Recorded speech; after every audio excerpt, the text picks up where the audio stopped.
እስረኛው መንገድ ጠቋሚ ካሊፔት ሲጠፋ አንድ ጠመንጃና 50 ዝናር ጥይት፣ አንድ ብርድ ልብስና 5 የውሃ ጠርሙሶች ይዞ ከመሄዱም ሌላ ጌሪ ባለፈው ምሽት ብርድ ልብሱ ስር አስቀምጦት የነበረውን የወርቅ ሰዓቱንና በጊዜው የእንግሊዝ ገንዘብ የነበረውን 20 የወርቅ መሐለቅ የነበረበትን የገንዘብ ማስቀመጫ ቦርሳውንም ወስዷል። ሆኖም ጉዟቸውን አላቋረጡም። እንዲያም ቢሆን ግን በየቀኑ የሚገጥማቸው እንቅፋት ስለበዛ ፍጥነታቸው ቀነሰ። ጌሪ አተላለቁ በቅድመ ታሪክ እንደነበረው ግዙፍ እንስሳ ዳይኖሶር ሆኖ እንስሳው ጀርባ ላይ ካሉት ትላልቅ የሾሉ ጉጦች በላይ ቅርጹ ፍጹም ተመሳሳይ የሆነ ግዙፍ ድንጋይ ባየ ጊዜም ኃይለኛ ድካምና ተስፋ የመቁረጥ ስሜት ተሰማው። ከመኪኖቹ በአንዱ ወደ ጋቢና ከሚያስገባው መረጋገጫ ላይ ቆሞ ይህን የተጋረጠባቸውን ትልቅ ድንጋይ አልፎ ለመሄድ የሚቻልበት ሌላ መንገድ እንዳለ ለማየት ጨረሩን በእጁ እየጋረደ ይሄ መጃጃል ነው በማለት ለራሱ አክተመተመ። ከተጎሳቆሉትና አቧራ ብቻ ከሆኑት መኪኖች አጠገብ ሰብሰብ ብለው የቆሙትን ሰዎች ተመልክቶ ሰዎቹን በቃቸው ካለ በኋላ አሁንም ለራሱ እያኩተመተመ ይሄው እንግዲህ መርከቡ ላይ አደጋ ከደረሰ ወር ሊሆነው ነው። ማንም ሰው ቢሆን ከውቅያኖሱ እንኳን ቢተርፍ በእንደዚህ አይነቱ ቦታ ላይ ይህን ያህል ጊዜ ሊቆይ አይችልም አለ። በዚያ ባልተስተካከለ መንገድ ላይ ያደረጉት ጉዞም የተቆረጠውን እግሩንና ጀርባውን በጣም ስላመመው መመለስ አለብን በማለት በሐሳብ ወሰነ። ከጋቢናው ላይ እንደ ሽማግሌ እያዘገመ ቀስ ብሎ ተንጠልጥሎ ወረደና ከፎርዶ መኪና አጠገብ ቆማ ወደ ነበረችው አና እያነከሰ ሄደ። እንደደረሰም እመቤቴ ብሎ ገና ንግግሩ እንደጀመረ አና ፈጠን ብላ ወደሱ ዞረችና በሥራ ብዛት ዳብረው ትልልቅ ከሆኑትና በፀሐይ ኃይለኝነት ምክንያት ከቀሉት እጆቿ በአንዱ ክንዱን ያዝ አደረገችና ጌታዬ ብላ ንግግሯን ረጋ ባለ ድምፅ ጀመረች። ከዛም ፈገግ ስትል ጌሪ ተቃውሞውን አቆመና ለመጀመሪያ ጊዜ ከቆዳዋ ቅላትና ግንባሯ ላይ ካሉት ኮስታራነቷ ከሚገልጹት መስመሮች በስተቀር ውብ ሴት ወይዘሮ እንደሆነች ተገነዘበ። ጉንጯ አካባቢ ያለው መስመርም ኃይለኛነቷንና ቆራጥነቷን ይገልጻል። ጥርሶቿም ነጫጭና ተስተካክለው የተቀመጡ ናቸው። በዚያ ላይ ደግሞ ካሁን በፊት በሷ ላይ ያላየው ጨዋነትና ሩህሩህነት በዓይኖቿ ላይ ይነበብ ነበረ። ጌታዬ አንተ ከኛ ጋር ባትሆን ኖሮ እዚህም አንደርስም ነበረ አለችና ክንዱን ጭምቅ አደረገችው። ከዛም በእርግጥ አዋቂ መሆንንና ብዙ መጻሕፍት መጻፍን አውቅ ነበር። አሁን ግን ጠንካራ ቆራጥና ለምንም ነገር በቀላሉ የማትበገር ሰው መሆንንም ጭምር አውቄያለሁ አለችና እንደገና ክንዱን ጭምቅ አደረገችው። የአና እጅ ጠንካራና ሞቅ ያለ ስለነበረ ጌሪን ደስ አለው። በዚህን ጊዜ የትከሻው ህመም ቢሰማውም ሸንቀጥ ብሎ ቆመና ባርኔጣውን አስተካከለ። አናም ፈገግ አለችና እኔ ከተወሰኑ ሰዎች ጋር በድንጋዩ ላይ ተሻግሬ በእግር ስለሚሄድ አንተ ደግሞ መኪኖቹን ለማሳለፍ የሚችል መንገድ ካለ ከሹፌሮቹ ጋር በመኪና ዙሪያውን ፈልግ አለችው። የተራራውን ጠርዝ ይዘው ለ4 ማይል ያህል ከተጓዙ በኋላ አንድ ቀጭን መተላለፊያ ያገኙና የተጋረጠውን ድንጋይ አቋርጠው እንደገና ወደ ውቅያኖሱ ዳር አመሩ። ጌሪ በሩቅ ሌሎቹን ከኋላ አስከትላ የምትሄደዋን አናን አያትና በእነዚህ በተወሰኑ የተያዩባቸው ሰዓታት እንኳን ስለናፈቀችው ራሱን ታዘበ። ያን ቀን ማታ ሁለቱም ፎርዶን መኪና ተደግፈው በቆርቆሮ የታሸገውን ስጋ በዳቦ እየበሉና በዱቄት ወተት የጣፈጠ ወፍራም ቡና እየተጎነጩ ተቀምጠው ሳሉ ጌሪ ከሞተች ብዙ ጊዜ ሆኗታል እንጂ የኔም ባለቤት ስሟ አና ነበረ አለ እያፈረ። አዎ አውቃለሁ አለች አና ራሷን በመስማማት አይነት እየነቀነቀች አፏ ውስጥ ያለውን ምግብም እያኘከች። እንደዚህ በማለቷ ደግሞ ጌሪ በጣም ተገረመና እንዴት ልታውቅ ይቻልሽ ብሎ ጠየቃት። ማይክል ለሴንታ አጫውቷት ነበረ ስትለው የማይክል ትዝታ እንደገና ተቀሰቀሰበትና ከስጋው በማንኪያ እንደ ጎርሶ ጥቅጥቅ ያለውን ጨለማ በተኮዙ አይኖቹ እያየ እየዘነጋሁት ነው እንጂ ከማይክል ጋር ልካ ተግባቡ እንደነበረ ነግረሽኛል አለ። ጌሪና አና ፈንጠር ብለው ያነደዱትን እሳት ከበው ነበር የሚነጋገሩት። እኔ እኮ ስለ ሴንታ ምንም አላውቅም፣ እባክሽን ስለ እሷ አጫውችኝ በማለት ጌሪ ያቋረጠውን ንግግር በጥያቄ ጀመረ። አና አብዛኛውን ጊዜ ስለ ሴንታ ለሌላ ሰው መንገር ስትጀምር ሴንታ ጥሩ ልጅ ናት፣ ነገር ግን እሷን ማድረግ የፈለገችውን ብቻ እንዲሆን የምትፈልግና መንፈሰ ጠንካራም ናት። አንድ ጊዜ ያደረገችውን ነገር ያለው ይኸውልህ በማለት ትጀምርና ለሁለቱም የማይሰለቻቸውን ታሪክ ትነግረው ጀመር። ጌሪ ብዙ ጊዜ አና ስታወራለት ጭንቅላቱን ወደ እሷ ዘንበል አድርጎ ከልቡ ነበር የሚያዳምጣት። በዚች ምሽት ግን የምትናገረውንም አይሰማትም ነበረ። ከእሳቱ የሚመነጨው ብርሃን ፊቷን ብሩህ አድርጎ ያሳየው ስለነበረ የእንግድነትና የማፈር ስሜት ሳይተናወጠው ትኩር ብሎ ያያት ጀመር። አብዛኛውን ጊዜ ብቃት የሌለው ወኔ የሸሸው ስለሚመስለው ሴቶችን ይፈራል። በተለይማ ቆንጆና ዘመናዊ ሴቶች ካጋጠሙት ሀፍረቱም በዚያው ልክ ይጨምራል። ብቃት የለሽ ወኔ ቢስ መሆኑን የተረዳው በሰርጉ ዕለት ማታ ከሙሽራዋ ጋር ጫጉላ ቤት እንዳሉ ነበረ። ከ30 ዓመት በፊት ሙሽራዋ በዚያች ለሁለቱም ብቻ በተዘጋጀችላቸው ጫጉላ ቤት ውስጥ የሳቀችበት የፌስ ሳቅና ያንጓጠጠችው ሁሉ አሁንም እንደ ፊልም ተደርድሮ እየመጣበት ይታወሰዋል። ከዛ በኋላ ግን ሌላ ሴት እንድትስቅበት እድል አልሰጣትም። ልጄ የሚለው ማይክልም የራሱ ልጅ አልነበረም፣ መንትያ ወንድሙ ነው እሱ ማድረግ የነበረበትን የግብረ ሥጋ ግንኙነት ያደረገለት። ጌሪ ዕድሜው ከ50 ዓመት በላይ ቢሆንም እስካሁን ድንግልናውን እንደጠበቀ ነው። ስለዚህም ጉዳይ ባሰበ ቁጥር በመጠኑም ቢሆን የጥፋተኝነት ስሜት ይሰማዋል። ይህን ሐሳቡን ወደ ጎን አድርጎ የእርጋታና የሐሴት ስሜቱን በውስጡ እንደጨበጠ ለመቆየት አስቦ ነበረ፣ ግን አልተሳካለትም። አጠገቡ ተቀምጣ ያለችው አና ጠረኗ ቆነጠነጠው።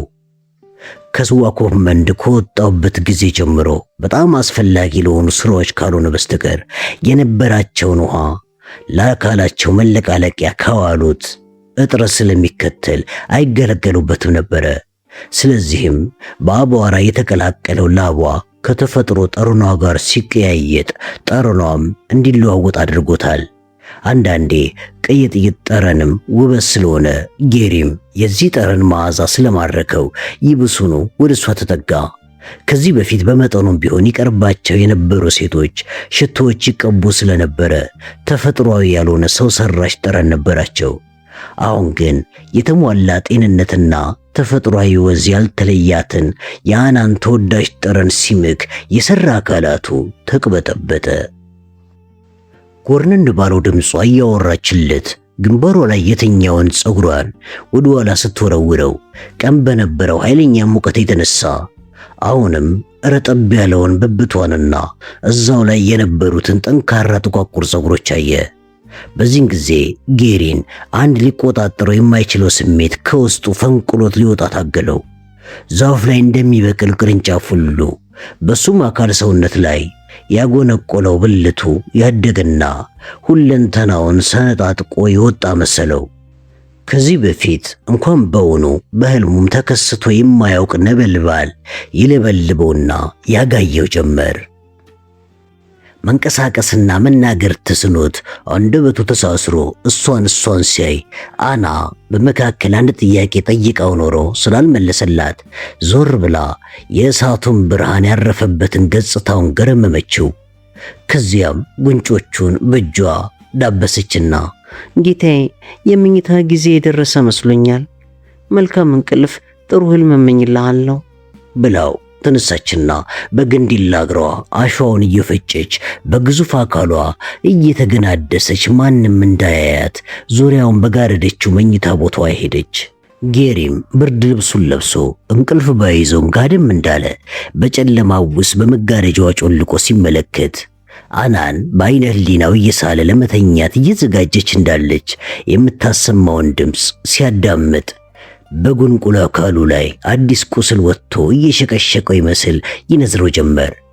ከትንሽ ጊዜም በኋላ ከመጋረጃው በስተጀርባ አንዳች ነገር የተከናወነና ጉዳት እንደደረሰ የሚያመላክት የተለየ ድምፅ ስለሰማ ተደናገጠ። ለተወሰነ ጊዜ ያህል ድምፁ ምን እንደሆነ ለመለየት ቢቸገርም አቆብቁቦ ሲያዳምጥ አና እያንኮራፋች መሆኗን ተረዳ። ሌላው ቀርቶ ይሄ በእንቅልፍ ልቧ የምታሰማው ትርጉም የለሽ ድምፅም ለስለስ ያለ ቅኝት እንደሚያዳምጥ ሁሉ ስላስደሰተው ከተኛበት ተነስቶ በዚያ ድቅድቅ ጨለማ እየጮኸ ቢጨፍር በወደደ ነበረ።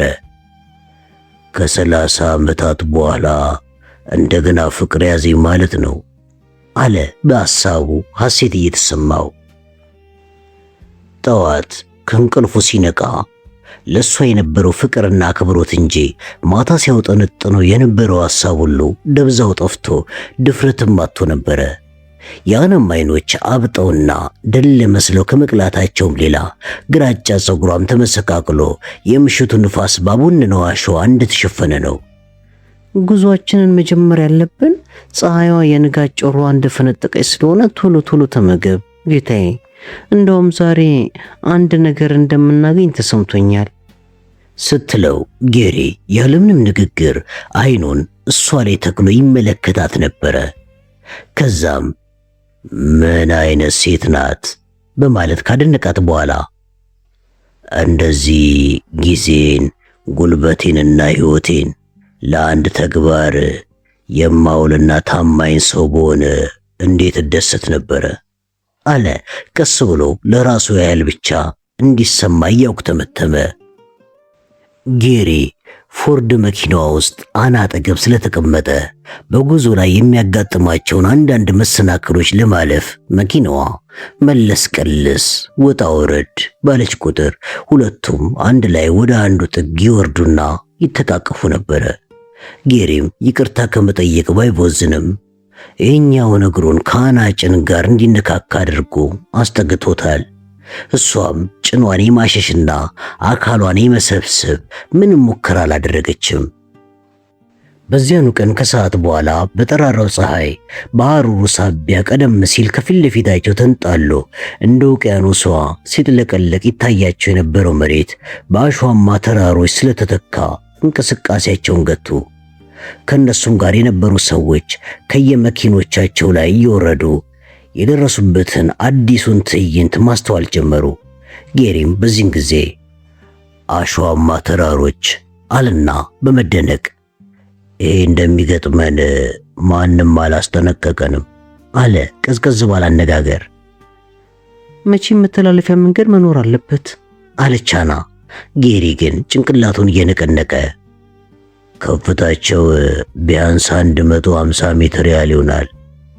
ታዲያ በዚህ ምን መንገድ ሊኖር ይችላል አለ። ይምጡ እኔና እርሶ ጫፍ ድረስ እንውጣ አለች አና።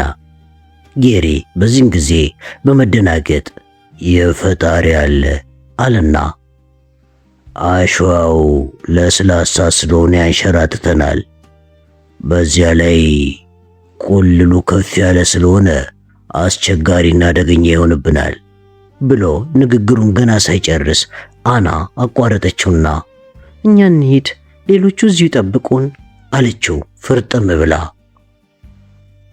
ካሸዋ ተራሮቹ የአንዱን ጠርዝ ይዘው በአና መሪነት መውጣት ጀመሩ። ለትንሽ ጊዜ ተራራውን ሲወጡ ከቆዩ በኋላ ወደ ታች ሲመለከቱ ሰብሰብ ብለው የሚታዩት መኪኖቻቸው የመጫወቻ ትንንሽ መኪኖች ሲመስሉ፣ ሰዎቹም ደግሞ የጉንዳን ያህል አንሰው ይታዩ ነበረ። በእግራቸው በረገጡት ቁጥር ሻሽዋት የሚያሰማው አሸዋ ቁርጭምጭሚታቸው ድረስ ያሰምጣቸው ነበረ። የተራራውንም ጠርዝ በሚረግጡበት ጊዜ ከእግራቸው ስር እየተቆረጠ በሚያስፈራ ሁኔታ እየተፈረፈረ ተንከባል ይወርዳል። ስለዚህ ጌሪ አደገኛ ነው። አንድ የተንሸራቶ የወረደ ሰው በምንም አይነት አይተርፍም እያለ አጉተመተመ። አና ከረጅምና ወፍራም ጨርቅ የተሰራ ቀሚሷ አላራምድ ስላላት በጊዜው ሴቶች ከውስጥ ከሚለብሱት ከነበረው ጉልበቷ ድረስ ከሚደርሰው ሙታንተዋ ስር ቀሚሷን ሰብስባ በመክተት እርምጃዋን ጀመረች። ጌሪ ከኋላ ይከተላት ስለነበረ ቀሚሷ ሸፍኗቸው የነበሩትን ባቶቿን ሲያይ ተርበተበተ። አይቶ ስለማያውቅ አይኑ ፈጦ ጉሮሮም ደረቀበት። የልቡም ትርታ ጨምሮ ነበረ። እግሮቿ መንዲ ሲያሉ ስለነበረ እየተነሱ መሬት ላይ ሲያርፉ ግንዲላ ተነቅሎ የሚተከል ስለሚመስለው በጣም ተገረመ። ከጉልበቷ በስተጀርባ ያለው ቆዳ ወስቶ እንደ ክሬም ያለ የወይን ጠጅ አይነት መልክ ነበረው። እንደዚህ ያለ ወደር የሌለው ባት ትርንጎ መስሎ ሲያይ ጎመጀ። በዚህ ሐሳቡ ተውጦ አንዳችም ድካም ሳይሰማው ተከተላት። ጥቂት እንደሄዱ ጌሪ ሊወድቅ ሲንገዳገድ አና እጇን ዘርግታ ደገፈችው። ጫፍ ላይ ደርሰው ሁለቱም ወደ ታች ዙሪያውን ሲቃኙ እንኳን የጌሪ የአናም ተስፋ ተወለገ። ይህም በረሃ አቋርጦ እግቡ ሊደርስ የሚችል ማንም የለም ሲል አና አሁንም እጁን እንደያዘችው፣ ሲንታ በዚህ ቃጠሎ መሃል እንደሆነች አልጠራጠርም። ካሁን በኋላ በሕይወት የምትቆየበት ጊዜ አጭር ስለሚሆን በፍጥነት ደርሰን ማዳን አለብን አለችው እጁን እየወዘወዘችው። ጌሪም በዚህ በረሃ ውስጥ በእግር እንጓዝ የምትይ ከሆነ እንሙት እንደማለት ነው። ማንም ሰው ቢሆን ከአንድ ቀን በላይ ሊቆይ አይችልም አለ። ሌላ መንገድ መፈለግ አለብን ብላ አና ጊዜያዊ ድካሟንና ጥርጣሬዋን ከላይዋ ላይ ለማራገፍ ያህል እንደ ግዙፍ ውሻ ሰውነቷን አርገፈገፈችውና ጌሪን ተከተለኝ አለችው። ቁልቁለቱን እየመራችው ወደ መኪኖቻቸው ተመለሱ።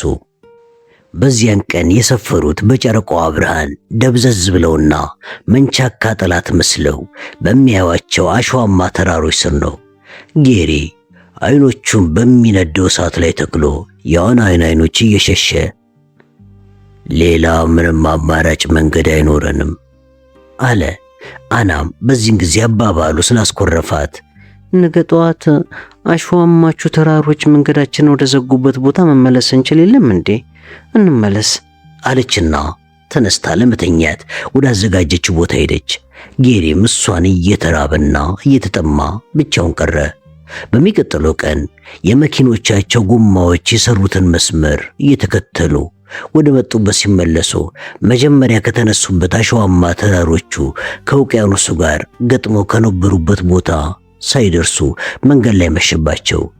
ጌሪ ተስፋ ስለቆረጠ ምንም አማራጭ የለም አለ።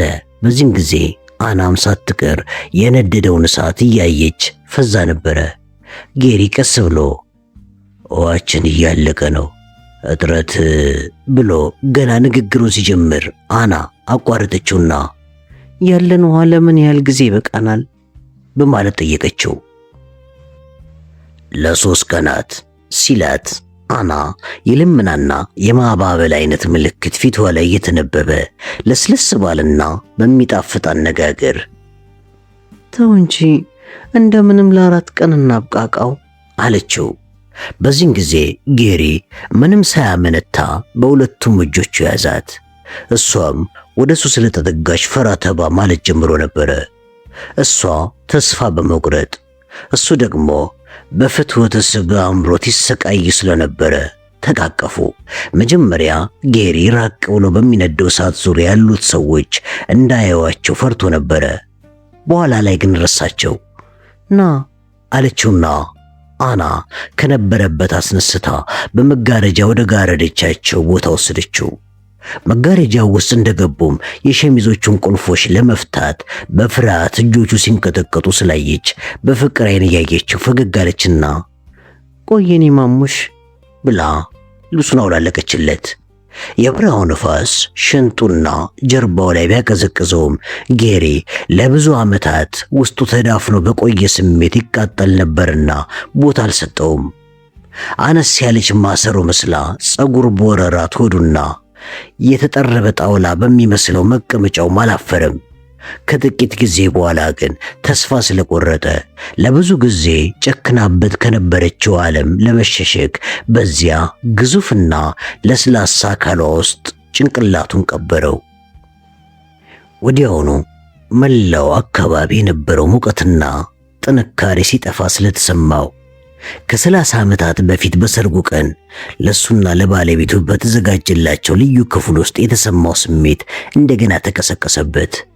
ያን ጊዜ ሙሽራዋ እንዳፌዘችበትና እንደሳቀችበት ሁሉ አሁንም አና ብትስቅበት እርም ብሎ ሁሉን ነገር እንደሚተወው እርግጠኛ ነበረ።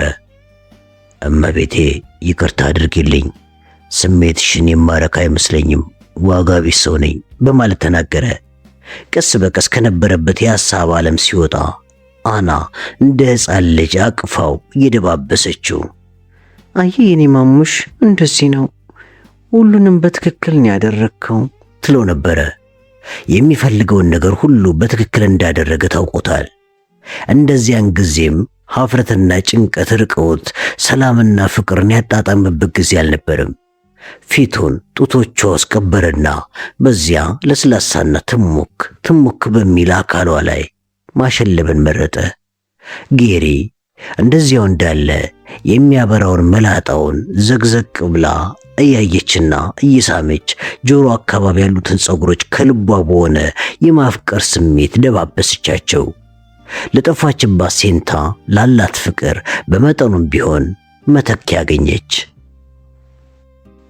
የተፈጠረችው ሌሎችና ራሷንም በታማኝነት ለማገልገል እንደሆነ ስለተሰማት እንደ ሕፃን ልጅ ጌሪን ታቅፋ እሽሩ ትለው ጀመር።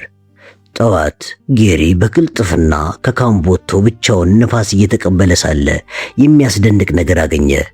ጊዜው የጸደይ ወቅት በመሆኑ የውቅያኖስ ውሃ ለተወሰነ ጊዜ ከየብሱ ዳርቻ ይሸሽና ቆይቶ ደግሞ ይመለስ ስለነበረ በወቅቱ ከየብሱ ሸሽቶ ርቆ ስለሄደ አካባቢው እርጥብና ጠንካራ አሸዋ ተቆልሎበት ሰፊ ቦታ ትቷል። በዚህ በኩል በቀላሉ ለማለፍ የሚችሉና ጥሩ መንገድ ያገኙ መሰለው። እየሮጠ ወደ ሰፈሩበት ቦታ ተመለሰና 10 አለቃው ብርድ ልብሱን ተሸፋፍኖ ከተኛበት በመቀስቀስ ጮክ ብሎ 10 አለቃ ሰዎቹን ከየተኙበት ቀስቅሳቸው፣ ፎርዷንም መኪና ነዳጅ ትሞላ፣ ለ4 ሰዎች ለ3 ቀን የሚሆን ውሃ የሚጫን፣ ሁሉም በ15 ደቂቃ ውስጥ ተዘጋጅቶ እንዲቆየኝ ይፈልጋለሁ። በል እንግዲህ አፍጥጠህ ከምታየኝ ፈጠን ብለህ ተነሳና ስራህን ቀጥል እንጂ በማለት ካዘዘው በኋላ አናን ለማግኘት በመጋረጃ ወደ ተከለለው ስፍራ መራ። ብቅ ስትል አገኛትና እመቤቴ አሁን ማለፍ እንችላለን፣ የውቅያኖስ ውሃ ከመሬቱ ሸሸት ብሏል አላት። አንድ ዘዴ እንደምታገኝ መቻጣውት ጌታዬ አለች አና በደስታ ፈገግ እያለች። 10 አለቃውም ጌሪ ትንሽ ራቅ ብሎ መሄዱን ካረጋገጠ በኋላ በአይኖቹ እየተዘጋጁ ያሉትን ሰዎች ቃኝና ለሁሉም እንዲሰማቸው ድምፁን አስተካክሎ በማሽሟጠጥ አይነት እስከ ዛሬ እንደ ድንቢት ዝምተኛና አንገተ ሰባሪ የነበረው ሽቁጥቁጡ ሽማግሌያችን በአንድ ጊዜ ወደ አውራ ዶሮነት የተለወጠው ምን አግኝቶ ነው በእናታችሁ አለ። ለ2 ሰዓታት ያህል በፎርድ መኪና በሰዓት 64 ኪሎ ሜትር ያህል በፍጥነት ከተጓዙ በኋላ ደረቅ ያለ አሸዋ ላይ ደረሱ። አንዳንድ ጊዜ በየመሃሉ እርጥብ አሸዋ ያጋጥማቸው ስለነበረ ከሾፌሩ በስተቀር አናንን ጨምሮ እየወረደች መኪናዋን ይገፉና እንደ ልቧ መንቀሳቀስ ስትጀምር መልሰው ይሳፈሩ ነበረ። በዚህ አይነት ጉዟቸውን በተቻላቸው ፍጥነት በመቀጠል ወደ ሰሜን አበሩ። ከመሬቱ ሸሽቶ የነበረው የውቅያኖስ ውሃ መመለስ ሲጀምር ጌሪ ቀደም ብሎ በአሸዋማ ተራሮቹ መካከል ክፍት ቦታ አይቶ ኖሮ መኪናዋን ወደዚያው እየገፉ ከውቅያኖስ ዳርቻ ሸሿት።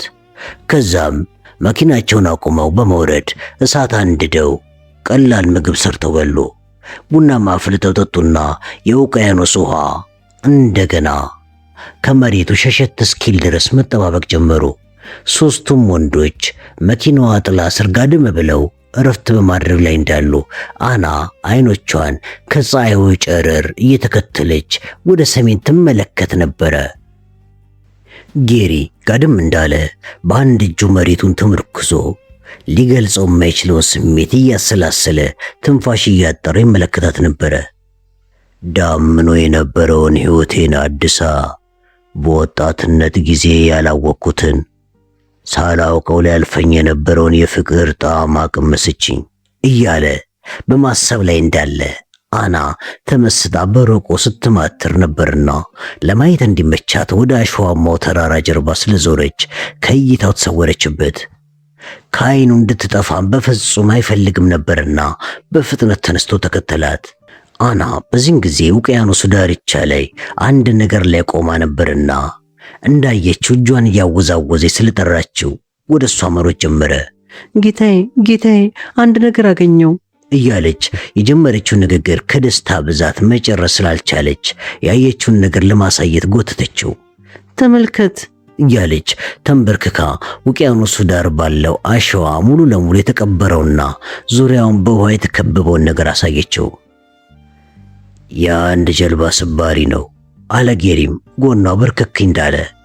ከዛም ሁለቱም እየተጋገዙ ነጭ ቀለም የተቀባውን የጀልባ ስባሪ እንጨቱ ጉሉ ሆኖ እስከሚታይ ድረስ ከአሸዋ ውስጥ በእጃቸው ቆፈሩለት። በጥሩ ሁኔታ የተሰራ የባህር ኃይል ከፍተኛ መኮንኖች ጀልባ ነው አለ ጌሪ ጎርነን ባለ ድምፅ። እንደዚያው እንዳሉ ማዕበሉ ደረሰባቸውና ወገባቸው ድረስ አጠባቸው። ሲመለስ ግን የቆፈሩትን አሸዋ አጥቦ ስለወሰደው በጀልባዋ ስባሪ እንጨት ላይ በጥቁር ቀለም ተጽፎ የነበሩትን ፊደሎች በግልጽ ታዩአቸው። ጽሑፉ ፕሮቲያካ ብቻ ብሎ ቆሟል። ፕሮቲያካልስ አለችና አና በጉራጁ እንጨት ላይ በጥቁር የተጻፉትን ፊደሎች ከአሸዋ ብናኝ ነፃ ለማድረግ በእርጥብ ቀሚሷ ጫፍ ወለወለችው። ከዛም እንባዎቿ በቀያይ ጉንጮቿ ላይ እየፈሰሱ ወደ ገሪ ዞር አለችና አየ ሞንሟን ልጄ፣ ቆራጧ ልጄ ወደ ውቅያኖሱ ዳርቻ በሕይወት እንደደረሰች ማረጋገጫችን ይሄ ነው አለችው። ገሪም ቀደም ሲል ሴንታ ልትተርፍ እንደማትችል በመገመት ይናገራቸው በነበሩት ሐሳቦች አፈረ። የልጁንም ልጅ የማየት ጉጉቱ እንደ አዲስ ተቀሰቀሰበት።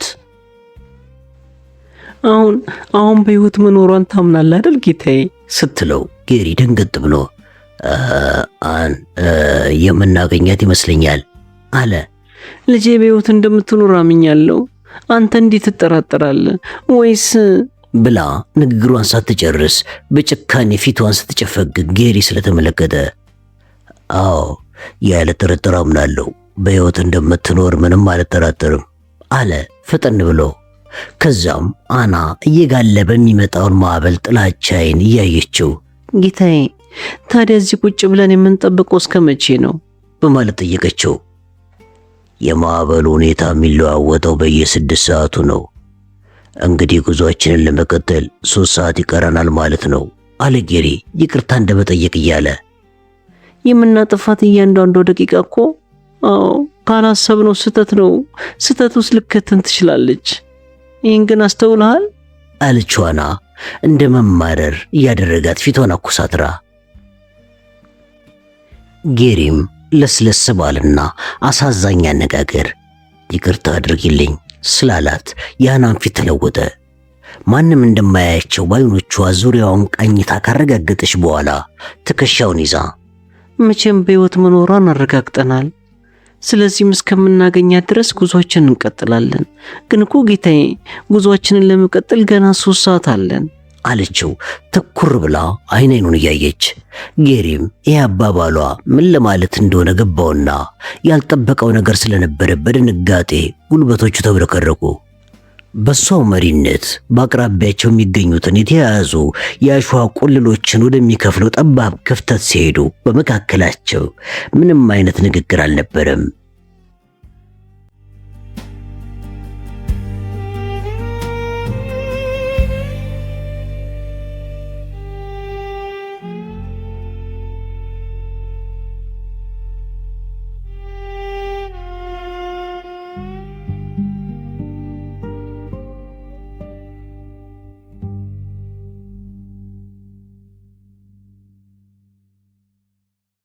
ማዕበሉ ተረጋግቶ መንገዱ እንደተከፈተላቸው ፎርዷን መኪናቸውን ከነበረችበት አውጥተው ጉዞ ጀመሩ።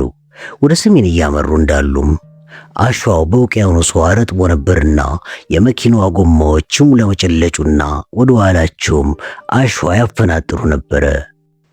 8 ኪሎ ሜትር ያህል እንደተጓዙ የዋና ጃኬትና የብረት ስብርባሪዎችን ከውቅያኖሱ ዳርቻ ወድቆ አገኙ። ምንም አይነት ጽሑፍ በላያቸው ላይ ባይገኝም የአናን እምነት የበለጠ አጠናከሩ። አሸዋው ልል ቢሆንም በሰዓት 48 ኪሎ ሜትር ያህል ይጓዙ ነበረ። ፍጥነት ስለነበራቸው የአሸዋው መላላትና መልኩ ከበፊቱ መለወጡን አላስተዋሉም። አሸዋውም ስር የሚመነጭ ውሃ ስለነበረ አሸዋው ከውሃው ጋር ተቀላቅሎ ስለቦካ ለምርግ የተዘጋጀ ይመስላል። መኪናዋ በዚያ ፍጥነት እየተጓዘች እንዳለች የቦካው አሸዋ ውስጥ ገብታ ተሰነቀረች። ሁለቱም የፊት ጎማዎች የቦካው አሸዋ ስለገቡ መንቀሳቀስ አልቻለችም። ሁኔታው ከቆመ ተራራ ጋር እየሮጡ እንደ መጋጨት አይነት ስለነበረ ሾፌሩ ተወርውሮ ከመሪው ጋር ተላተመ። ኃይለኛ ግጭት በመሆኑም የመሪው ብረት ተሰብሮ ስባሪው የመሃል ደረቱን አጥንት ሰንጥቆ በጀርባው በኩል ብቅ አለ። አና ከኋላ ስለነበረች ተፈናጥራ ለስላሳው አሸዋ ላይ ወደቀች። ጌሪ ፊት ለፊቱ ከነበረው መደገፊያ ጋር በግንባሩ ስለተጋጨ ፊቱ ደም በደም ሆነ። 10 አለቃውም በግጭቱ ምክንያት ይዘዋቸው ከነበሩት ዕቃዎች ስር ተወርውሮ እንደገባ እጁ ተሰበረ። ቀደም ብላ ራሷን የገዛችው አና ስለነበረች ልሉ አሸዋ ጉልበቷ ድረስ ቢያሰምጣትም በብዙ ትግል ጌሪን ከመኪና ውስጥ አወጣችና አሸዋው ጠበቅ የሚልበት ቦታ ድረስ እየጎተተች ወሰደችው። ጌሪ እዚያ ከደረሰ በኋላ በርከክ ብሎ ወይኔ አይኔ ታወርኩኝ አለ ድምፁን ዝቅ አድርጎ። ምንም አልሆንክም፣ ደሙን አይነን የሸፈነው አለችውና አና በቀሚሷ ጫፍ ፊቱን ጠራረገችለት። ከዛም ከቀሚሷ ላይ ጨርቅ ቀደደችና ግንባሩ ላይ ያለውን ቁስል ካሰረችለት በኋላ ከቦካው አሸዋ ጋር እየታገለች ወደ መኪናዋ ተመለሰች። መኪናዋ ቀስ በቀስ እየሰመጠች ነው። የቦካው ቢጫ አሸዋ ሞተሩ ላይ ከመመረግ አልፎ በተከፈተው በር በኩል ወደ ውስጥ እየገባ ነበረ። የሾፌሩን ትከሻ ይዛ ልታወጣው ብትሞክርም ብረቱ አጥንቱ ውስጥ ተሰንቅሮ ስለነበረ በድን ጭንቅላቱ ብቻ ተወዛወዘ። አዎ፣ ስለዚህ ማውጣት አልቻለችም። ከዛም እሱን ትታ ወደ 10 አለቃው ሄደች። እዛው የወደቀበት ሆኖ እየተንቀጠቀጠ ያቃስት ነበረ። አና ባላት አቅም እየጎተተች ጠበቅ ወዳለው አሸዋ ደረሰችው። ከዚህ በኋላ አና ጌሪን ጌታዬ፣ የያዝነው ውሃ ከመስመጡ በፊት ማዳን አለብን አለችው። ከሰመመኑ ነቅቶ እንዲያዳምጣት ባላት ኃይል ሁሉ እየወዘወዘችው። ጌሪ ከአሸዋው ላይ እየቃሰተ ተነሳና ተንገዳግዶ ቆመ። ፊቱ ሙሉ በሙሉ በደረቀ ደም ቢሸፈንም ደሙ መፍሰሱን አቁሟል። ሸሚዙም ተቀዶና ተቦጫጭቆ ነበር። እንደዚያም ቢሆን ተከትሏት ወደ መኪናው ሄደና የውሃ መያዣዎቹን በማጓጓዝ ረዳት። ፎርዶ መኪና ከሞቶ ሾፌር ጋር ቀስ በቀስ የቦካው አሸዋ ውስጥ እየሰመጠች እንዳለች አና ሾፌሩን በምንም መንገድ ልንረዳው አንችልም አለች። በጥቂት ደቂቃዎች ውስጥ መኪናዋ ሙሉ በሙሉ ሰመጠች። ወደ 10 አለቃው መለስ ብላ በአደገኛ ሁኔታ ያበጠውን እጁንና ከህመሙ ብዛት የገረጣውን ፊቱን ስላየች ጌሪን አግዘኝ አለችውና እሱ ሰውየውን ደግፎ እንዲያዝላት እጁን አስተካክላ ዘረጋችና እንዳይታጠፍ ዙሪያውን ቁርጥራጭ እንጨቶች አድርጋ አሸገችው። ተጨማሪም ጨርቅ ከቀሚሷ ላይ ቀዳ ልታስርለት ስትል ለመመለስ በግምት 64 ኪሎ ሜትር ያህል ብሎ ጌሪ ገና ንግግሩን ሳይጨርስ አና ስለመመለስ ነው እንዲህ የምታስበው? ስለመመለስ በማለት አፈጠጠችበት። እመቤቴ፣ ወደ 10 ሊትር ውሃ ብቻ ነው ያለን። በዚህ ላይ የቆሰለ ሰው ይዘናል። በዚህ አይነት ራሳችንን እንኳን ማትረፍ ከቻለን እድለኞች ነን አለ ጌሪ እየተርበተበተ ለማግባባት በመሞከር አይነት። ለትንሽ ጊዜ በቁጣ አፍጥጣ ስታየው ቆየችና መለስ ሲልላት ሲንታን ለማግኘት በጣም ትንሽ እንደቀረን ይሰማኛል። ምናልባትም አሁን ያለችበት ቦታ ከዚህ ብዙም አይርቅ ይሆናል። እንዴት ትተናት እንመለሳለን? አለች አና በዝቅተኛ ድምፅ። አናን በሐዘኔታና በፍቅር እየተመለከታት ትተናት አንሄድም። አሁን የምንመለሰው ዝግጅታችንን ለማጠናከር እንጂ ፍለጋውን ማቋረጣችን አይደለም አለ። ፍለጋውን እንደማናቋረጥ ቃል ግባልኝ። ሲንታ በማህፀኗ ካለው ሕፃን ጋር በሕይወት አለች ብዬ አምናለሁ ብለህ ማልልኝ። በፈጠረ አምላክ ይዣለሁ።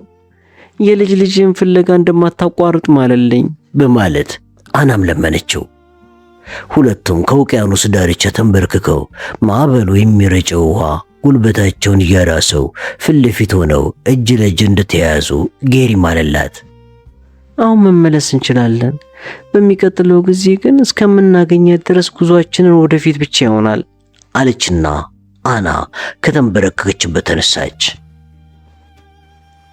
አዎ እንመለሳለን በማለት ጌሪ በሐሳቧ መስማማቱን ጭንቅላቱን እየነቀነቀ ገለጸላት።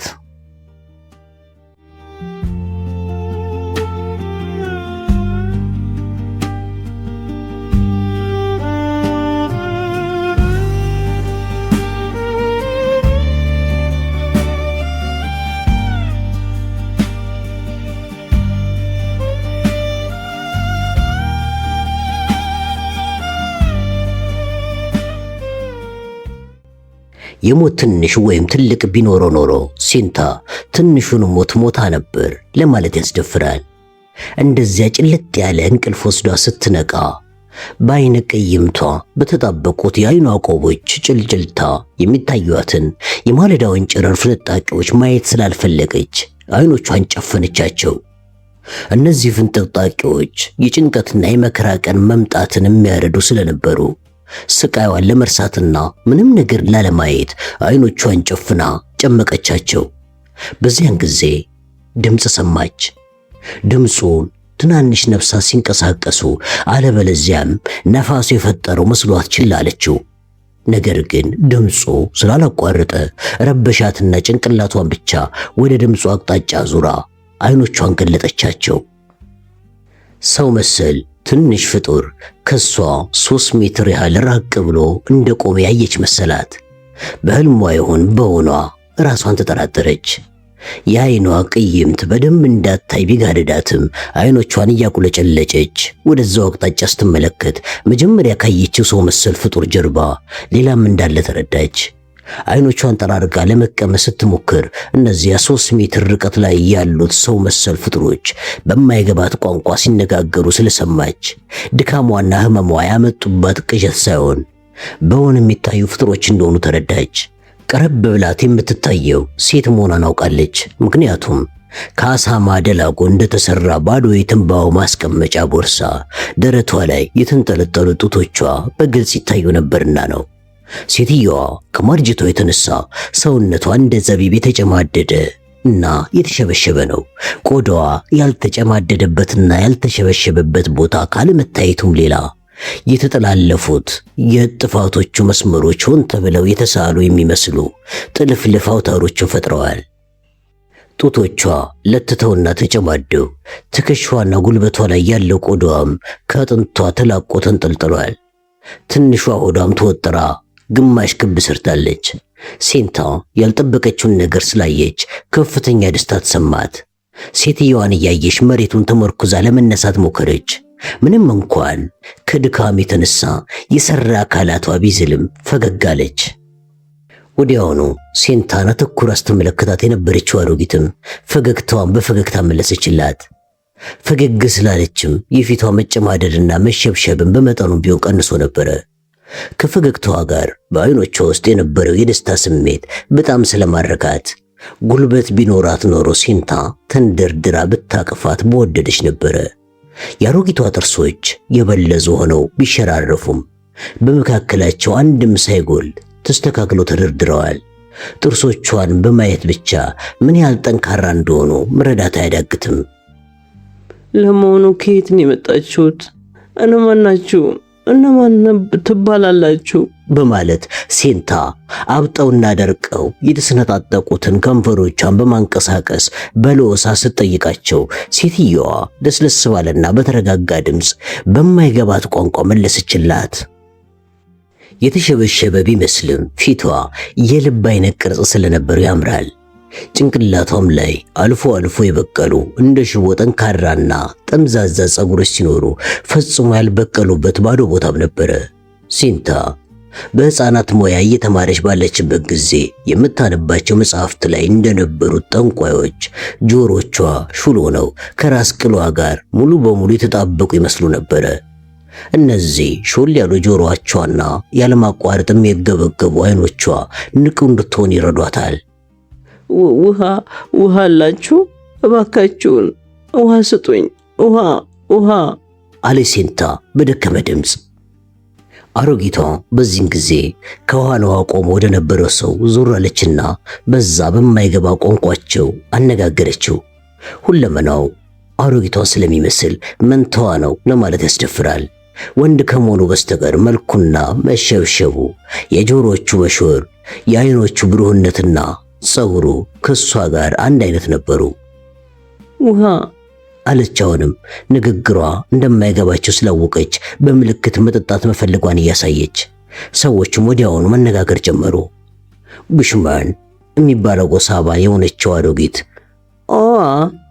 ብላ ባሏን ጠራችና ይህች ልጅ በውሃ ጥም መሞቷ ነው አለችው።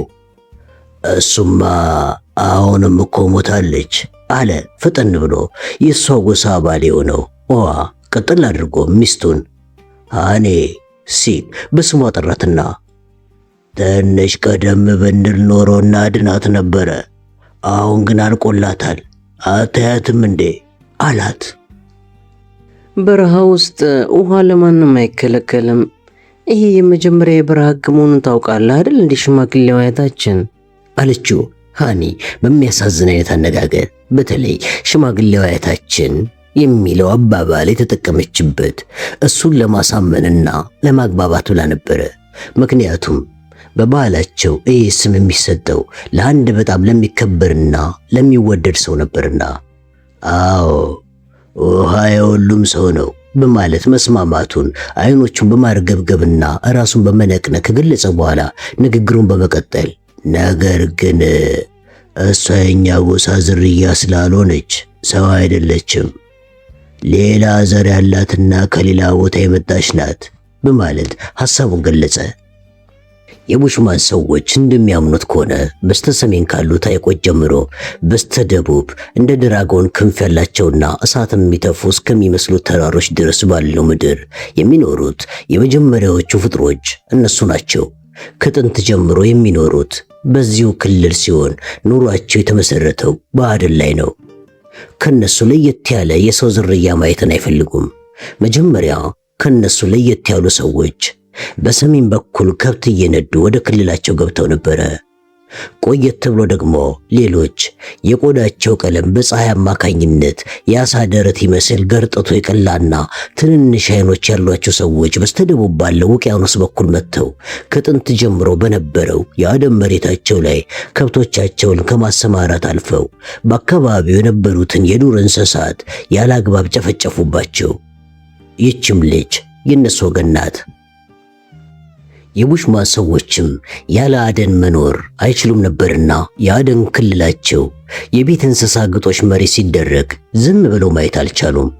በባህላቸውም ይሄ የኔ ነው ወይም ንብረቴ ነው የሚባል ነገር ስለሌለ ባለቤቶቻቸውን እየገደሉና ከብቶቻቸውን እየነዱ ወሰዱ። ስለዚህም በጥቁሮችና በነጮች መካከል የማያባራና ከረር ያለ ግጭት ተፈጠረ። ነጮቹ ያለ ርኅራኄ የቡሽማን ሰዎችን ጨፈጨፏቸው። የቡሽማን ሰዎችም ትንንሽ የሆኑትንና ጫፋቸው ላይ መርዝ የተቀቡትን ቀስቶቻቸውን ይዘው ተጋተሏቸው። በእነዚህ ቀስቶች የተወጉት ደግሞ ከሞት የመትረፍ ምንም ዕድል አልነበራቸውም። ነጮቹ በበኩላቸው በረሽ ጠመንጃዎች አማካኝነት ቡሽማኖችን እንዳውሬ ያደኗቸው። ሕፃናት ልጆቻቸው ብቻ ሲቀሩ ዋሻዎች ውስጥ እየታጎሩ ከነፍሶቻቸው በእሳት ተቃጠሉ። በመርዝ የተገደሉና በዱላ ብዛት ሕይወታቸው ያለፈ ቁጥር ስፍር የላቸውም። ከሞት የተረፉትን ሕፃናት አሰልጥነው ታዛዥ፣ ጨዋና ታማኝ ትናንሽ ባሪያዎች አደረጓቸው። ከዚህ ጥፋት የተረፉት ቡሽማኖች በደንብ ወደሚያውቁትና ውሃ ብቻ ወደሚቸግርበት መሬት ሸሹ። የእሷ ዘር ሌላ ነው፣ ደግሞ ሞታለች። ያለንም ውሃ የሚበቃው ለኔና ለአንቺ ብቻ ነው አለ ውሃ። በዚህ ጊዜ ከሴንታ ፊት ላይ አይኗን ያልነቀለችው ሃኒም ምን ማድረጌ ነው? ውሃውን ለመስጠት እሱን ከማስፈቀድ ይልቅ ዝም ብዬ በሰጣት ኖሮ ይሄ ሁሉ ባልደረሰ ነበረ በማለት ራሷን ወቀሰችና ከፈገግታ ጋር ወደ ባሏ ዞራ፣ አስተዋዩ አያታችን፣ እስቲ የልጅቷን አይኖች ያያቸው፣ ሕይወት አላቸው። እንዲያውም ድፍረትም ጭምር በውስጣቸው ይነበባል። ቆራጥ ስለሆነችም ለሞት ቶሎ እጇን አትሰጥም በማለት ተለማመጠችው። የሚያሰማውን የተቃውሞ ድምፅም ችላ በማለት ትከሻዋ ላይ የነበረውን አቁማዳ አውርዳ፣ እንዳልከው ልሳን ዘር ብቻ ሳይሆን በበረሃ ውስጥ ውሃ የያዙ ሁሉ ለተጠማ መስጠት አለባቸው አለችው። ከአቁማዳው ውስጥ የተወለወለ የዝሆን ጥርስ የሚመስል የሰጎን እንቁላል አወጣች። እንቁላሉም ላይ የወፎችና የሌሎች እንስሳት ስዕል ተቀርጾበት ስለነበረ የበለጠ አሳምረውታል። በአንዱ ጫፍ በኩል ለመጠጫ እንዲሆን ተብሎ ትንሽ ቀዳዳ ተሰርቶለታል። በውስጡ ያለውም እንዳይፈስ በእንጨት ተወትፏል። ሃኒ እንቁላሉን በእጇ አስተካክላ ለመያዝ በመሞከር ላይ እንዳለች በውስጡ ያለው ፈሳሽ ስለተረጨ ሴንታ ጡት እንደተከለከለ ሕፃን በደከመ ድምፅ ጮኸች። ሰው ሚልሽን አትሰሚም፣ ግትር ነሽ አለ ኦዋ ተናዶ። የቡሽማኖች ሕግ የሚፈቀድለት የመጨረሻው የተቃውሞ አገላለጽ ይኸው ብቻ ነበረ። ከዚህ በላይ እሷን ማዘዝም ሆነ መከልከል አይችልም። ቡሽማኖች እርስ በርስ ይመካከራሉ እንጂ አንዱ በአንዱ ላይ የበላይ የመሆን መብት የለውም። በመካከላቸውም አለቆችና ሹማምንት የሉም። ወንድ፣ ሴት፣ ሽማግሌና ወጣት ሳይል ሁሉም እኩል ሆነው ይኖራሉ። ሃኒ በጥንቃቄ የእንቁላሉን ጉታፍ ከፈተችና ለሴንታ ሰጠቻት። እጇ ሲንቀጠቀጥም እንዳትደፋው በአንድ እጇ ማጅራቷን ደግፋ እንቁላሉን ወደ ከንፈሩ አስጠጋችው።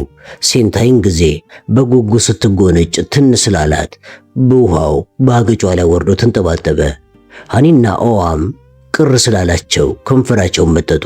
ምክንያቱም በዚህ በረሃ ውስጥ እያንዳንዷ ጠብታ በሰውነታቸው ውስጥ ያለውን የደም ያህል ዋጋ ነበራትና ሴንታ በዚህ አይነት ውሃውን እንዳታባክን ሃኒ እንቁላሉን ዞር አደረገችባት። ሴንታ እያለቀሰች ወደ እንቁላሉ ተንጠራራች። ትክክል አይደለሽም በማለት ሃኒ ተቆጣቻትና ጉንጯ እስከሚወጠር ድረስ እንቁላሉን ወደ ራሷ አፍ አስጠግታ ተጎነጨችለት። ከዛም የሴንታን አገጭ በእጇ ያዘችና ጎንበስ ብላ የሴንታን አፍ በከንፈሮቿ ሸፈነቻቸው። በአፏ ውስጥ የያዘችውንም ውሃ ቀስ እያለ ሴንታ ለመዋጥ ጊዜ እንድታገኝ በየመሃሉ እረፍት እየሰጠቻት በጥንቃቄ ወደ ሴንታ አፍ አንቆረቆረችላት። ሃኒ ሴንታ በዚህ ብቻ እንዳረካች ስለተገነዘበች በዚሁ አይነት ደጋግማ ጠጣቻት። ይህች ሴትዮ የምትጠጣው ልክ እንደ ሴት ዝሆን ነው።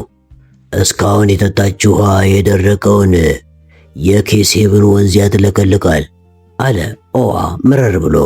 ሃኒ የኦዋ አባባል ትክክለኛነት ስለገባት የሰጎን እንቁላሉን ከደነችው።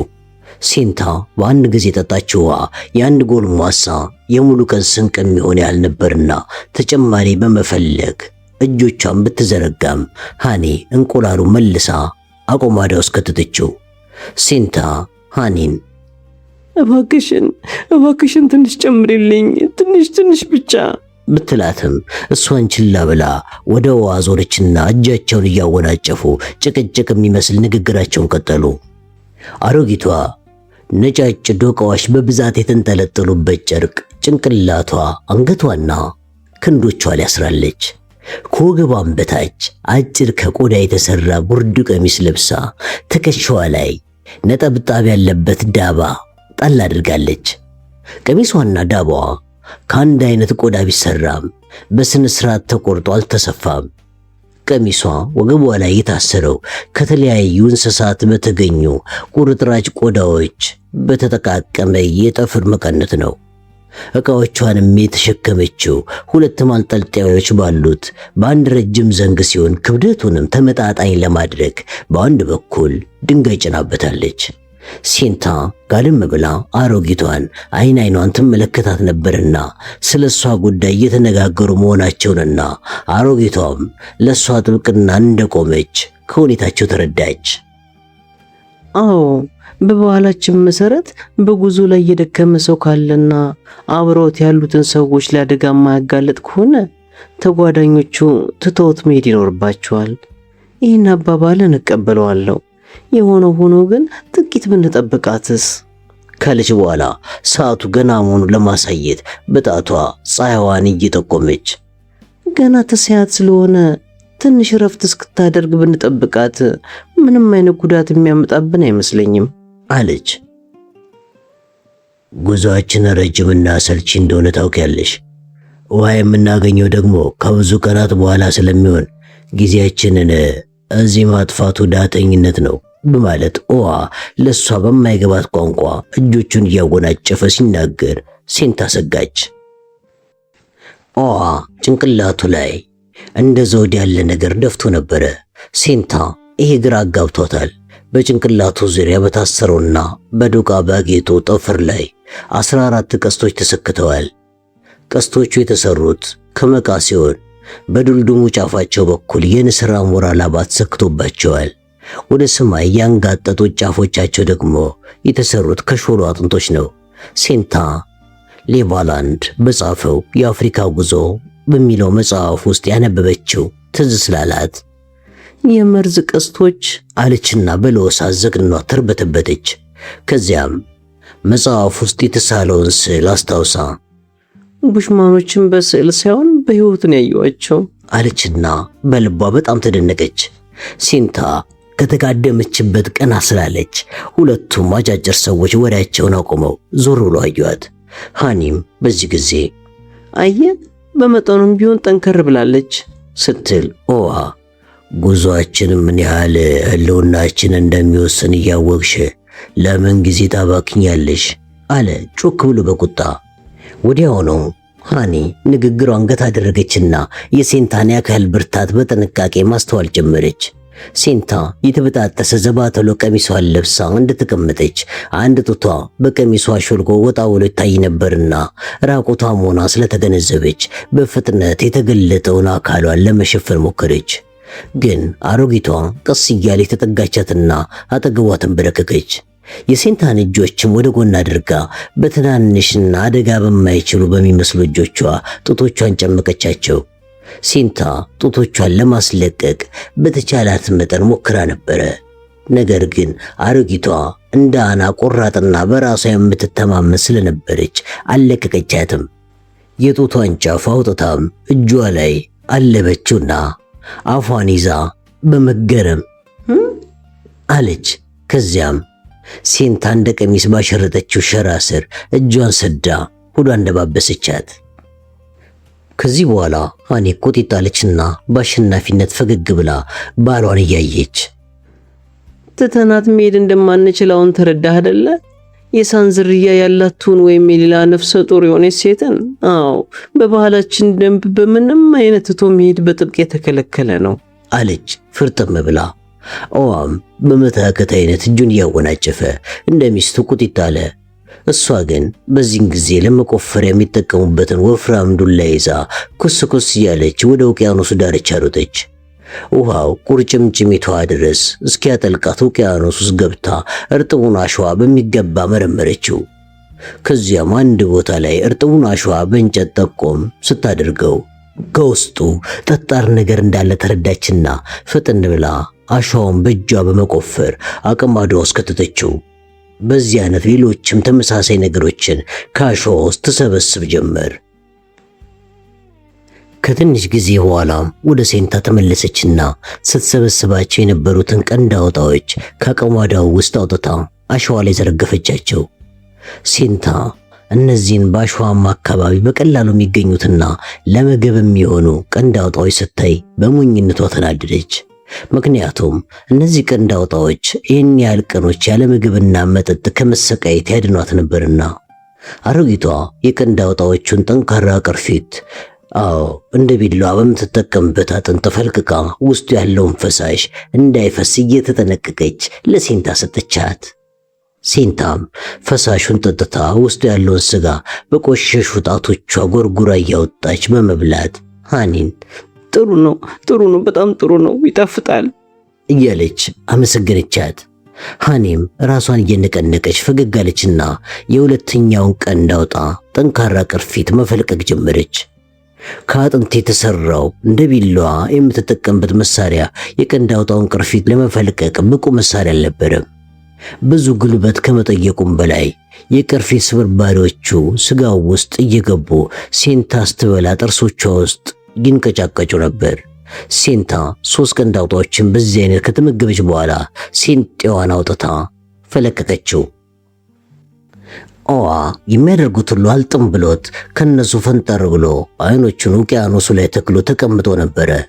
ነገር ግን ሴንጤዋን ስትፈለግግ ስለሰማ ወደ ሴቶቹ ሲዞር ያልጠበቀውን ነገር በማየቱ ተገረመ። የሳን ዝርያዎች እንደ ድንጋይ ዘመን ሰዎች ከብረት ከተሰሩ ነገሮች ባይተዋር ናቸው። ኦዋ ግን እነዚህን መሰል መሳሪያዎች ከዚህ በፊት አይተዋል። ጥቋቁርና ረጃጅም ከሆኑ ሰዎች ጋር በተዋጉበት ጊዜ እነዚህን መሳሪያዎች ወድቀው አግኝተዋል። ይቺ ልጅ የያዘችው አይነት መሳሪያ ያለው ደግሞ የአንድ የሳን ዝርያንም ያውቃል። ሰውየው ህጃ ይባላል። ይሄው ሰው የዋን ታላቅ እህትን ከ35 ዓመት በፊት አግብቶ ነበረ። ህጃ ወጣት በነበረበት ጊዜ ካላህሪ በረሃ መዳረሻ ላይ ባለ የውሃ ጉድጓድ አጠገብ የአንድ ነጭ አጽም አገኘ። ከዞን አዳኙም አጠገብ የፈረሱ አጽም ሲኖር የዞን ማደኛ ጠመንጃውም እዚያው ነበረ። ህጃ ግን ጠመንጃውን አልለካውም።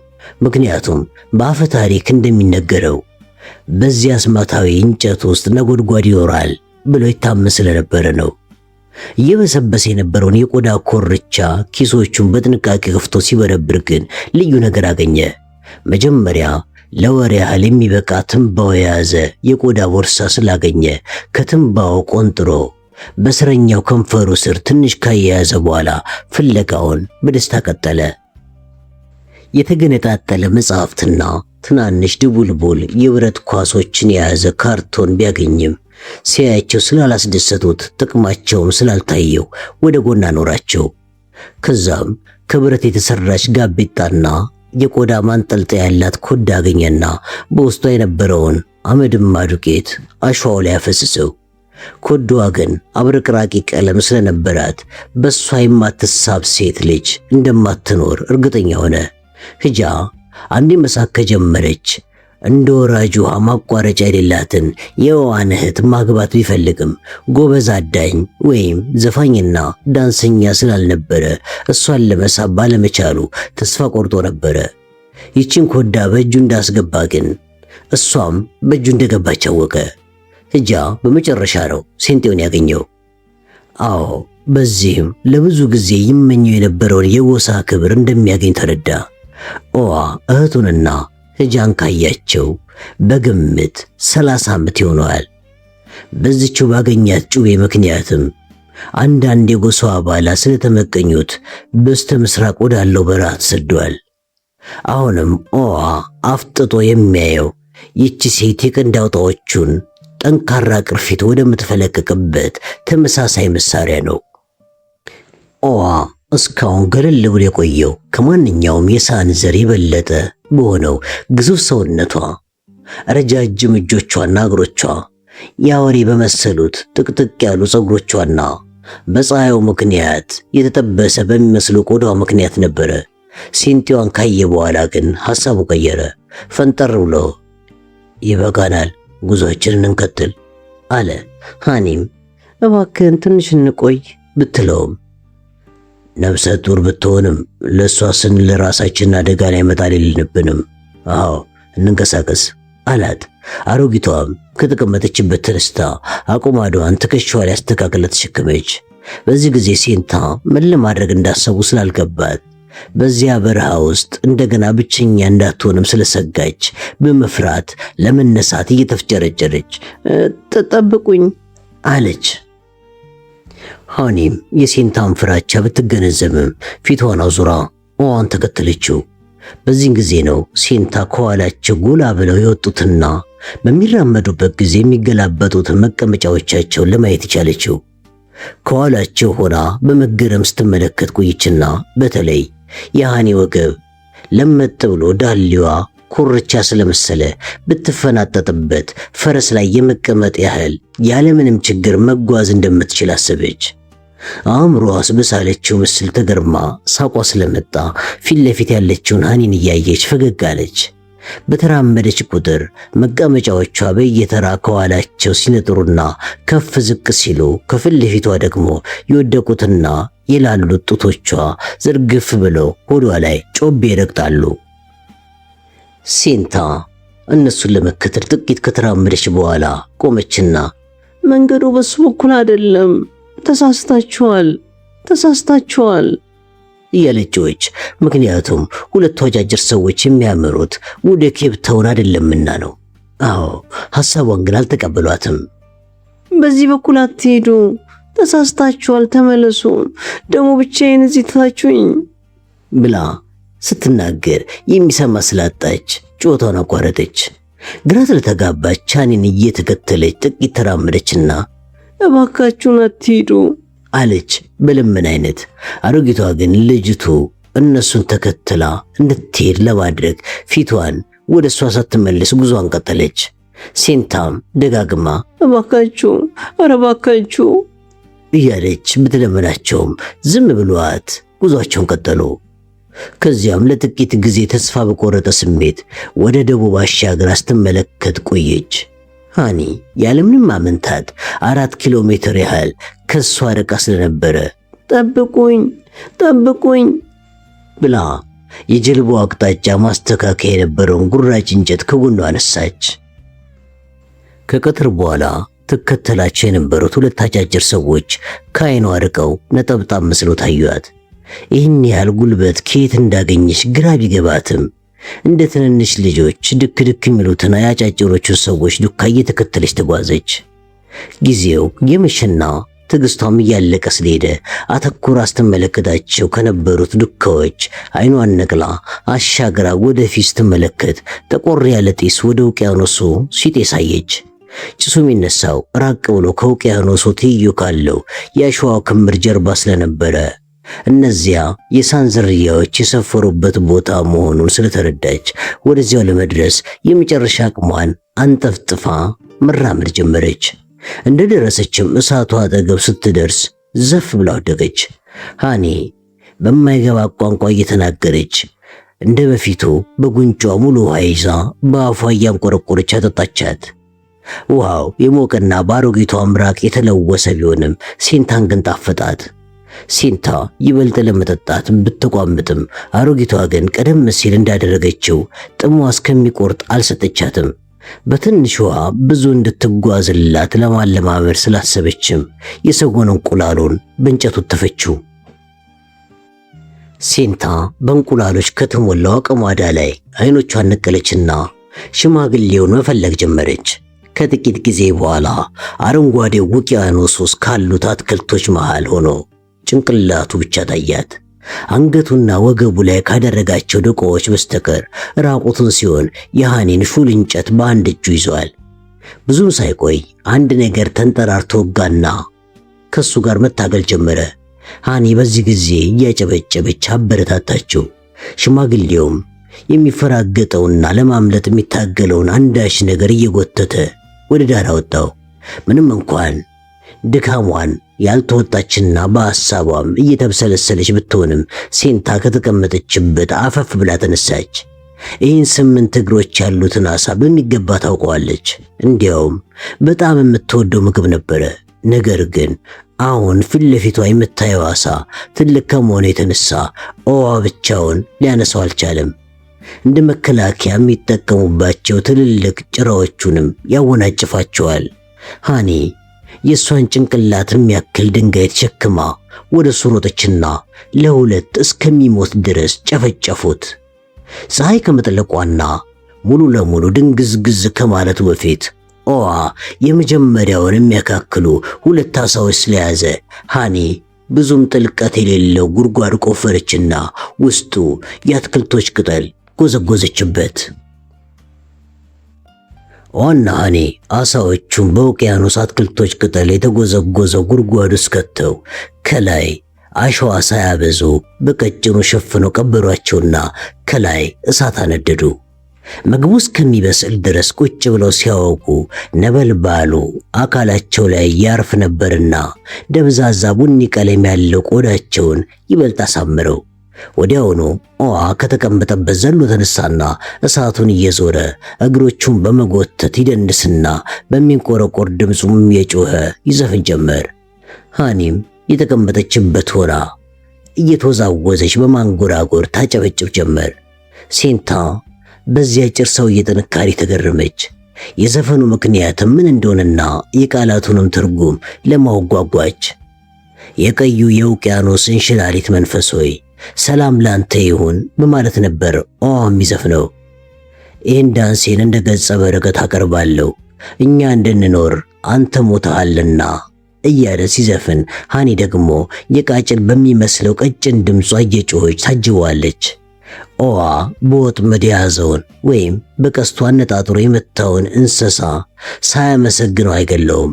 ምክንያቱም ምንም አይነት ትንሽ ፍጡር ቢሆንም ሊከበር ይገባዋል ብሎ ያምን ነበርና ነው። በጎሳቸው ሕግ መሰረት ለመኖር ማደን ስላለበት እንጂ ራሱን ከነዚህ ፍጡራን አስበልጦ አያይም። ለዚህም ነው እነሱ ሞተው ለሱ ሕይወት የሚሰጡትን የእንስሳቱን የዓሳዎቹንና የተዋሲያኑን መንፈስ የሚያመሰግነው። ዳንሱን እንደጨረሰም እሳቱን አጠፋውና ከሃኒ ጋር አመዱንና አሻዋውን በእጃቸው እየቧጠጡ ሲያነሱት የበሰለው ምግብ እንፋሎቱ ተብለቀለቀ። ትኩስ ስለሆነም እጃቸውን ቢያቃጥላቸውም እየተሳሳቁ የዓሳዎቹን ቀያይ ጭራዎች ሲቆራርጧቸው ከስር ጮማ መሰል ስጋቸው ጎልቶ ታየ። ሃኒም ሴንታን ስለጠቀሰቻት ወደ እነሱ ተጠግታ ተቀመጠች። ዓሳዎቹ ከመቀቀላቸው በፊት ሆን ተብሎ ጨጓራቸው ተቀዶ ስለነበረ ሆዳቸው ውስጥ ቢጫ ፈሳሽ ተጠራቅሟል። የሳን ዝርያዎች ስጋውን በዚህ ፈሳሽ እያጣቀሱ መብላትን ይመርጡ ነበረ። ሴንታ እንደዚህ ደስ ብሏት የተመገበችበትን ጊዜ አታስታውስም። ስጋውን በልክ ለመቆራረጥ ጩቤዋ በሚገባ ረዳት። ሃኒም ጉንጯ በጎረሰችው ስጋ እንደተወጠረ ወደ እሷ እያየች ፈገግ አለችና ናም አለቻት። ሴንታም በደንብ ሰምታት ነበርና ልክ አሮጊቷ እንዳለችው ናም አለች። ሃኒ በደስታ እየፈነጠዘች ሰማ ኦዋ ልጅቷ ጥሩ ነው አለች እኮ ስትለው ኦዋ አኩርፎ ሴንታ እጅ ላይ ያለውን ጩቤ ያይ ነበረ። አይኑን ከሷ ላይ ሊነቅል አልቻለም። ስለታም ከመሆኑም የተነሳ በዛ የሚቆረጠው ስጋ እንኳን ያብረቀርቃል። ምን አይነት ስለት ቢኖረው ነው እያለ ሲያስብ ምግቡን መብላት አልቻለም። ሴንታ የሚበቃትን ያህል ተመገበችና እዛው እሳቱ አጠገብ ጋደም ስትል ሃኒ ወደ እሷ ተጠግታ መቀመጫዋ የሚያርፍበትን አካባቢ በልኩ አድርጋ አሸዋን ቆፈረችላት። ከዛም ናም ልጄ በጭንቅላትሽ መሬቱን መንተራስ የለብሽም፣ እንደዚህ ቀና ብለሽ ነው መተኛት ያለብሽ በማለት ትከሻዋ ላይ ጭንቅላቷን አስደግፋ እንዴት መተኛት እንዳለባት አሳየቻት። ሴንታ ግን ሞክራው ስላልተመቻት ምስጋናዋን በፈገግታ ገልጻ በጀርባዋ ተንጋለለች። መንቸገረሽ ታያት፣ ሌሊት ላይ ጊንጥ ጆሮዋ ሲገባ ሁሉ ነገር ይገባታል አለ ኦዋ አሁንም እንዳኮረፈ። ለዛሬ እስካሁን የተማረችው ይበቃታል። ናም ስትል ሰማት አይደል? ይህ መጀመሪያ ያወቀችው ቃል ስለሆነ ስሟም ናም መሆን አለበት። ናም ልጄ እያልኩ ጠራታለሁ አለችው። ኦዋን ኩርፊያው ገና አልለቀቀውም ነበርና ከነሱ ለመሸሽ ወደ ጨለማው ሄደ።